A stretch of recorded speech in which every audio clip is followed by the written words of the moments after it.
Hello friends, आज हम class 12 के हिंदी चैप्टर 7 का पूरा ऑब्जेक्टिव करने वाले हैं। चैप्टर का नाम है ओ सदा नीरा और यह बिहार बोर्ड के हिंदी बुक का चैप्टर नंबर 7 है।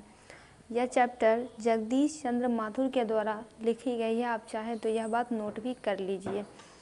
सदा का मतलब होता है हमेशा और नीरा का मतलब होता है जल, यानी सदा बहने वाली। यहाँ पर एक नदी की चर्चा की गई है और उसी के इतिहास से लेकर अब तक में उसमें क्या क्या बदलाव हुए हैं, क्या क्या देखे गए हैं, उसी से ये पूरा चैप्टर डील करता है। तो इसमें पहला क्वेश्चन है कि ओ सदा नीरा पाठ के अनुसार गांधी जी ने आश्रम विद्यालय कहाँ स्थापित किया था। तो उन्होंने बरहरवा, मधुबन और भीतीहरवा में आश्रम विद्यालय स्थापित किया था। क्यों किया था? क्योंकि ताकि वहाँ के लोगों को कुछ बेसिक शिक्षा दी जा सके।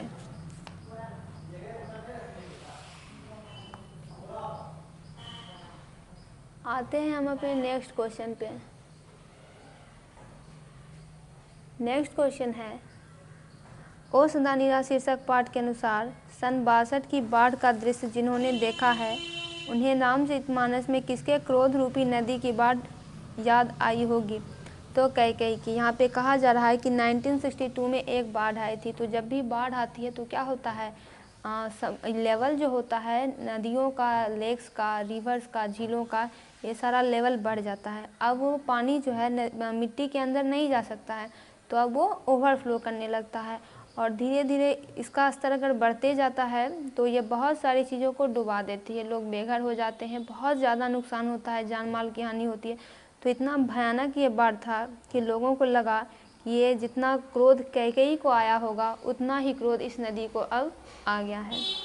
जगदीश चंद्र माथुर ने किस विश्वविद्यालय से एमए उत्तीर्ण किया था, यानी मास्टर ऑफ आर्ट्स की डिग्री ली थी उन्होंने इलाहाबाद विश्वविद्यालय से, जो कि उत्तर प्रदेश में वर्तमान में सिचुएटेड है।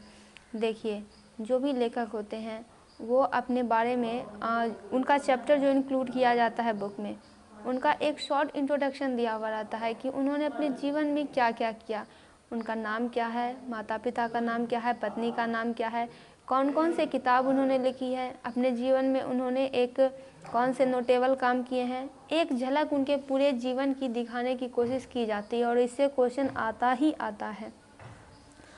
ओ सदा नीरा पाठ के अनुसार सुल्तान ने घोड़े से उतरकर किस पर आघात किया था। तो उस समय आक्रमण भी हुआ था। ये सुल्तान थे, वो इस्लाम धर्म के थे। उन्होंने क्या किया, उन्हें क्या करना था, आगे बढ़ना था। लेकिन आगे बढ़ने से पहले यहाँ पे बड़े बड़े जंगल हुआ करते थे, बहुत बड़े बड़े जंगल थे। तो उन्होंने क्या किया, अपने घोड़े से, उन्हें तो आगे जाना था, अपने घोड़े से उतरे और विशाल विटप के तने पर, वृक्ष के तने पर आघात किया। ऐसे करते करते क्या हुआ कि पूरा जंगल ही उन्होंने साफ कर दिया। और बाढ़ आने का ये भी एक कारण है, क्योंकि जंगल जो है अगर साफ कर दिया जाए तो मिट्टी को बांध के रखेगा कौन, जड़ें जो है मिट्टी को बांध के रखती है। तो ऐसे में बाढ़ आने के चांसेस बहुत ज़्यादा बढ़ जाते हैं। फिर दक्षिण बिहार में गया जिले के किस जाति के लोगों को चंपारण में नील की खेती के लिए लाया गया था। तो ये थे भूइयाँ जाति के लोग। देखिए, उस समय कि जब ये बात हो रही है उसमें हमारा देश गुलाम था, तो वहाँ और यहाँ पे जो है नील की खेती की जाती थी, क्योंकि नील की अंतर्राष्ट्रीय बाजार में बहुत ज़्यादा कीमत थी।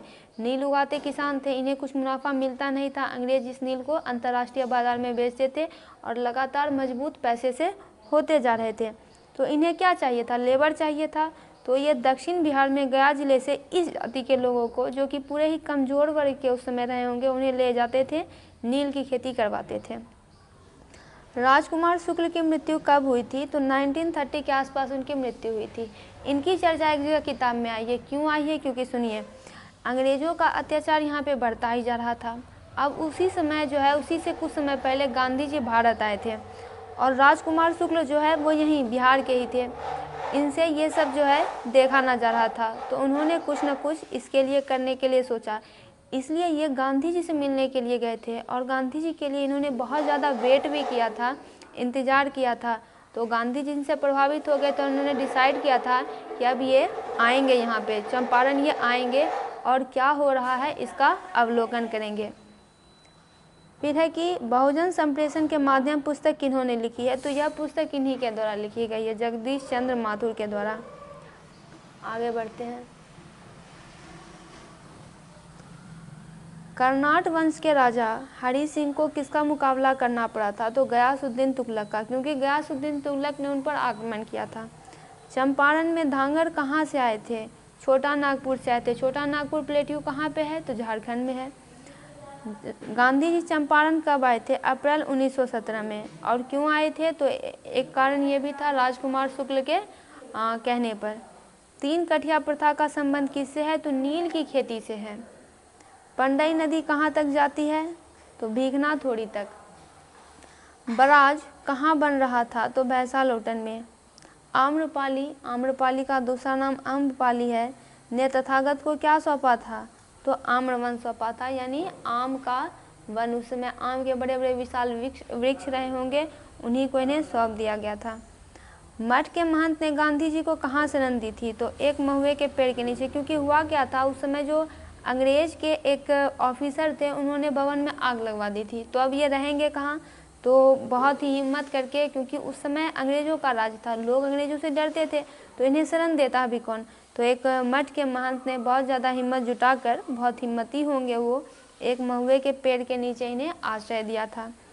और फिर है कि जगदीश चंद्र माथुर का जन्म कब हुआ था? तो 16 जुलाई 1917। ये 2 क्वेश्चन एकदम इम्पोर्टेंट ही, याद रखना ही चाहिए कि जन्म कब हुआ है और मृत्यु कब हुई है।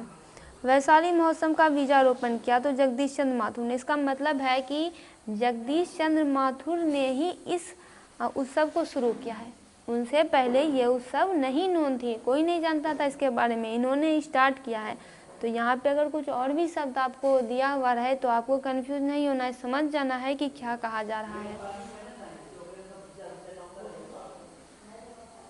नेक्स्ट है, कौन सी कृति माथुर जी की नहीं है? तो रेशमी टाई। बाद बाकी जो तीनों है वो सारी कृति जगदीश चंद्र माथुर की ही है।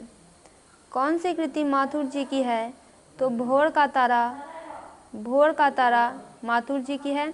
देखिए ये तीनों कृति भी हमें पढ़ना है, यायावर रहेगा याद, अज्ञेय के द्वारा लिखा गया है। जानवर और जानवर मोहन राकेश के द्वारा लिखा गया है, तो आप इसको भी अपने कॉपी में नोट कर लीजिए। बोलते क्षण की साहित्यिक विधा की कृति है, यानी किस विधा में लिखी गई है? विधा का मतलब आपको ऐसे समझना है कि जैसे कोई भी चीज़ लिखाती है लिटरेचर में, या कविता होगी, कहानी होगी, निबंध होगा, नोवेल होगा, उपन्यास होगा, etc। तो विधा का मतलब यही है कि ये है क्या? तो ये निबंध है। बोलते क्षण है निबंध। ओ सदानीरा किसको निमित्त बनाकर लिखा गया है? निमित्त का मतलब किसको सेंटर में रखकर लिखा गया है? किसके बारे में लिखा गया है? तो गंडक नदी के बारे में बात की जा रही है। थारन शब्द किस शब्द से विकसित है? तो यह थार शब्द से निकला है। बिहार के सुप्रसिद्ध सांस्कृतिक उत्सव वैशाली महोत्सव का बीजारोपण किन्होंने किया, यानी किन्होंने शुरुआत किया है? तो जगदीश चंद्र माथुर ने। फिर ओ मेरे सपने क्या है? तो यह नाटक है। गौतम बुद्ध का आविर्भाव कब हुआ था? आविर्भाव का मतलब होता है आना, तो 2500 साल पहले। तो कहाँ पे हुआ था? तो जिस भूमि की ये बात कर रहे हैं, गंडक नदी के आसपास के भूमि, वहीं पे गौतम बुद्ध 2500 वर्ष पहले आए थे। राजा हरि सिंह देव को किसका मुकाबला करना पड़ा था? गयासउद्दीन तुगलक का। ओ सदानीरा के लेखक कौन है, यानी यह चैप्टर किनके द्वारा लिखा गया है? तो जगदीश चंद्र माथुर के द्वारा। अगर आपको यहाँ पे रचनाकार लिखा हुआ रहे तो आपको यही समझना है कि लेखक का ही नाम पूछा जा रहा है, क्योंकि रचना का मतलब होता है कि किनके द्वारा रचित है। कोणार्क के नाटककार कौन है? तो कोणार्क एक पुस्तक का नाम है जो कि जगदीश चंद्र माथुर के द्वारा लिखी गई है। नाटककार का मतलब होता ये है कि जो कि ड्रामेटिस्ट होते हैं, जो ड्रामा लिखते हैं। तो कोणार्क इसका मतलब है कि एक ड्रामा बुक है। 10 तस्वीरें के रचनाकार कौन है? 10 तस्वीरें भी एक पुस्तक का नाम है, इनके रचनाकार भी जगदीश चंद्र माथुर ही हैं। ओ सदानीरा शीर्षक निबंध में वर्णित मन कैसे ताल हैं? तो ये गहरे और विशाल ताल हैं। ताल का मतलब होता है तालाब। ये गहरे होते हैं, यानी डीप जाएंगे, डीप इनसाइड, और बहुत विशाल भी होते हैं, ह्यूज होते हैं। ओ सदानीरा निबंध किस पुस्तक से लिया गया है? तो बोलते क्षण से। अगर आपसे पूछ लिया जाए कि ओ सदानीरा किस विधा में लिखा गया है, तो आपको बताना है कि यह एक निबंध है। गंडक नदी का जल सदियों से कैसा रहा है? तो यह चंचल रहा है। बाढ़ बताती है कि यह चंचल रहा है, अस्थिर नहीं रहा है। सरैया मन ताल का जल कैसा है? तो ये स्थिर है, स्टेबल रहता है।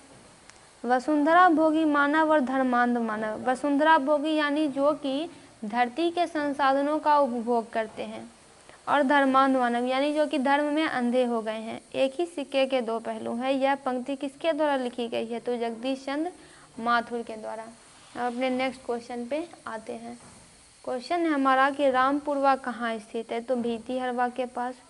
गांधी जी को महुए के पेड़ के नीचे किसने जगह दी थी? तो मठ के महंत ने, क्योंकि उस समय के जो लॉर्ड थे वहाँ पे अंग्रेज नियुक्त थे, ये सब वहाँ के कारोबार को देखने के लिए, सिस्टम को देखने के लिए उन्होंने भवन में आग लगवा दी थी।